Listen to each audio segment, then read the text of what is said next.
Hit the fridge, win a prize.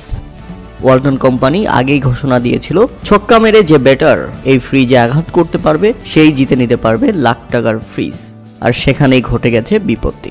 দ্বিতীয় qualifier ম্যাচে খুলনার ব্যাটসম্যান পারভেজ জীবন সেই কাজটাই করে দেখিয়েছে। ইনিংসের 14তম ওভারের ঘটনা ছিল সেটি। মারুফ মিধার করা ডেলিভারিটি সজোরে শট হাঁকান পারভেজ জীবন, আর বলটি সরাসরি আকাশে উঠছিল দেখে মনে হচ্ছিল ছক্কা হবেই। তবে সেই ছক্কা যে ওয়ালটনের সেই ফ্রিজে গিয়ে আঘাত করবে সেটা ভাবেনি কেউ। বল পড়তে পড়তে রীতিমতো সেই ফ্রিজে গিয়ে হিট করে এবং সাথে সাথেই এনসিএল এর প্রথম ক্রিকেটার হিসেবে ওয়ালটনের লাখ টাকার ফ্রিজ জিতে নিল পারভেজ জীবন। টিভি রিপ্লাইতে বারবার দেখানো হচ্ছিল কিভাবে বলটি গিয়ে ফ্রিজে আঘাত করে।